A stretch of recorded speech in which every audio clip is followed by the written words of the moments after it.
From the moment you choose her over yourself, your flame begins to die.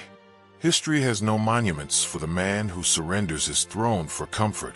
It doesn't pause to honor his intentions, only to measure what was born and what was lost. Silence becomes his requiem, while everything he could have built quietly erodes. This isn't because he was weak or malicious. It's because he mistook softness for peace, and never saw the spark in her hand until his life was already on fire. Most men don't fall by sword or storm. They fall by choice. A seductive choice. A whispered "I love you" that drains his fire drop by drop until he wakes up empty-handed. Welcome to Astad Psyche. I'm your host, Astad, a mind forged by fire, drawn to the psychology of power, purpose, and connection. Here, we don't sell dreams, we break illusions. We study patterns, pierce through comfort, and arm men with truth. If you're the kind of man who doesn't run from the mirror, you're in the right place. So before we go deeper, do what the algorithm fears most, like this video. Subscribe to Astad Psyche, and share this with the man in your circle who's on the edge of forgetting his worth. And if something strikes your spirit, drop a comment below. I read them all. Now back to the fire. No one warns him. Not his mother. Her love is blind. Not his friends. They're just as lost. And society. It feeds on his downfall. Sells romance as redemption, profits from his delusions. But Machiavelli wrote for rulers, not dreamers. He knew the gates to a man's life are sacred. Every choice, every woman, is either an ally or an assassin. You judge men by what they show you. Women judge you by what you don't. The undiscerning see makeup, curves, a pretty voice.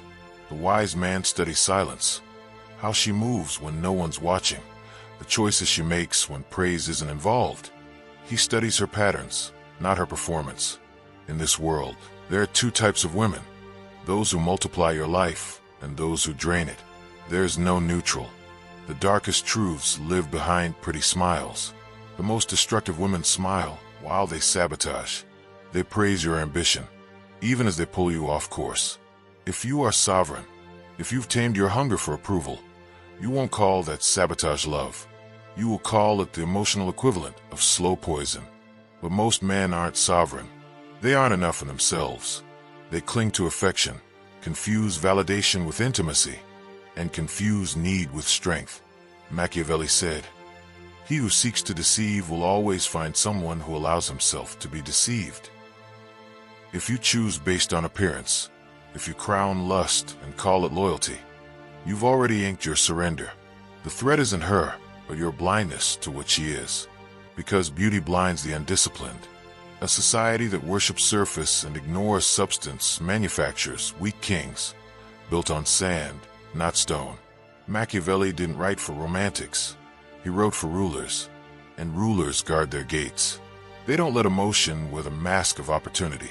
They don't mistake chaos for passion or drama for depth. A destructive woman doesn't scream. She just distracts you from purpose, from principles. She erodes your fire by asking you to explain it. She waters down your edge by calling it too much. And before you realize it, you've traded your throne for her comfort. A wise man sees it for what it is, an emotional weapon wrapped in mascara and soft kisses. So when he looks at a woman, he doesn't ask, "Is she beautiful?" He asks, "Can she stand beside my vision without trying to control it?" That's the test, and most men fail it because they never ask until what they built is gone. She doesn't arrive with thunder. She arrives like the answer to every ache you never knew you had. She worships you in a way that feels sacred, but it's a trap. A beautiful trap engineered from her own unmet needs. You, hungry for peace, crave softness. You fall, not in love, but into dependency. You call it rescue, but it's a prison. She mirrors your broken parts, becomes exactly what you hunger for. She reflects your wounds back at you, but only as long as it serves her strategy. She loves your strength until it threatens her illusion. Then she cuts it down with subtle sarcasm disguised as jokes, with questions that twist clarity into doubt, with emotional fog that makes you apologize for being too big, too firm, too intense. You start trailing behind your mission, You start compromising your standards. You shrink, not because she demands it, but because you believe you must, to keep the peace, to keep her, to keep love alive. But what she's offered is comfort, not partnership, softness, not sovereignty. And here's the most brutal lesson. The wrong woman doesn't destroy in a day. She keeps you distracted long enough that you destroy yourself. You bend, you break. You betray your truest self, until you wake up and she owns the palace that is no longer yours. But there is a sign before the collapse. Your silence is ignored. Your boundaries become inconvenient. Your no becomes the problem. The good one draws to structure. The destructive one recoils at it, because where there's structure, there's no room for chaos. And chaos is where she reigns. Most men mistake emotional intensity for depth. They believe love is a storm. They mistake chaos for connection. A wise man sees it for what it is. Storm disguised as wings that anchor you deeper into illusions. When you look deep, it's not about how she touches you, or moans your name, or makes you feel like a king. It's about whether she can stand beside your throne without needing to melt it down. If she requires your energy as fuel and elicits infection, that isn't support. That's parasitism. You must see this clearly. The wrong woman doesn't follow. She wants your skin, to take your clarity, your certainty, and build a world where you're no longer needed, physically, emotionally, spiritually. That is why your worth must be unshakable. So even the most intoxicating woman can't seduce you away from your throne. Brutal truth liberates. The right woman doesn't come to rescue you. She doesn't arrive with fireworks. She arrives like dawn, quiet, steady, subtly powerful. She doesn't chase you. She doesn't kneel before your kingdom. She holds one of her own. She walks beside you and reflects not just the warrior, provider, builder, but the man who leads with a sacred burden beneath his armor. This woman doesn't compete with your mission. She amplifies it. She doesn't dim your light. She fans your flame. With discernment, with intention. She doesn't worship your potential. She respects your reality. That respect sharpens a man. It calls him to stay clean in a dirty world, to protect his vision when he beckons, to remain disciplined when comfort seduces. And when the world drags him down, she lifts him. When the right woman believes in him, he becomes twice as dangerous. Soft cruelty in reverse, calm gravity pulling him up when he'd rather stay down. Know this, if you still wage war within yourself, you'll never recognize her. You'll call her boring, drone, dead end, not passion. That's because she doesn't mirror your wounds. She reflects your higher self. And you'll only see her when you're healed enough to recognize depth as power. The right woman is not a gift. She's a mirror. She reveals your potential, but only if you're ready to see it.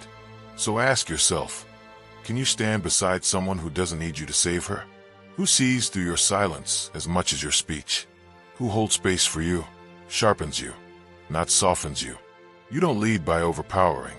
You lead by mastering yourself, to become worthy of trust, respect, devotion, not commanded, but freely given. And when that sacred bond forms, empires are born, not because life gets easier, but because you become sovereign. You cannot control who walks into your life, but you can control who you become when they do. That changes everything. The weak man builds shrines to his wounds and calls them truth.